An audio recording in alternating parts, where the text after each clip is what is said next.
আরও এক বাতিস্তম্ভ নিভে গেল। রোহিত শর্মা আর সাদা পোশাকে ভারতীয় দলের হয়ে খেলতে নামবেন না।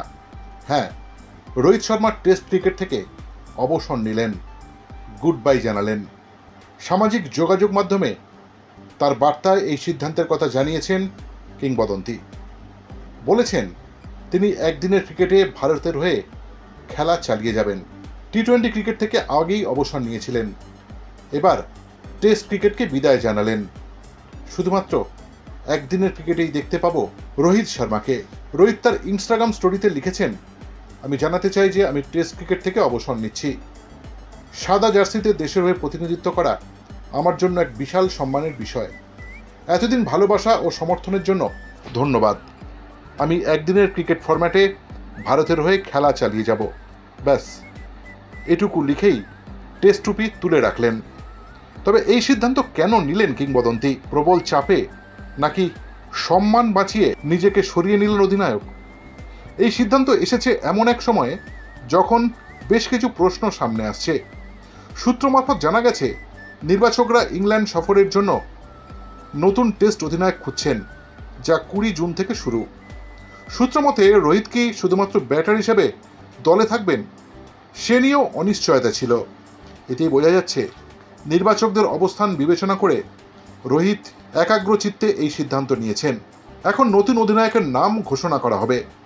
জসপ্রীত বুমরা, শুভমান গিল ও ঋষভ পান্থ এই 3 জন রয়েছেন প্রার্থী তালিকায়।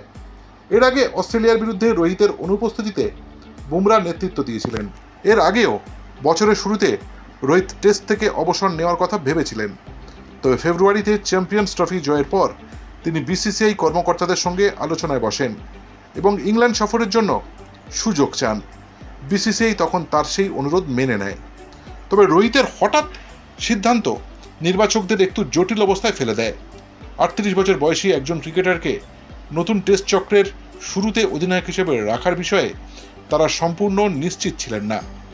তার ফর্মে অবনতি হলে দলের পারফরমেন্সের পাশাপাশি নির্বাচকদের সিদ্ধান্ত প্রশ্নের মুখে পড়তে পারত। হ্যাঁ, পড়তে পারত।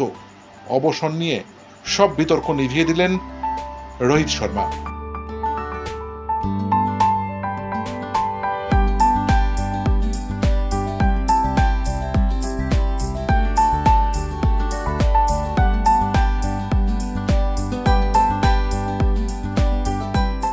Extra time.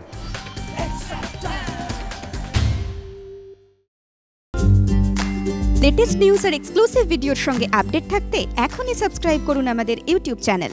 বেল আইকনে ক্লিক করতে ভুলবেন না যেন।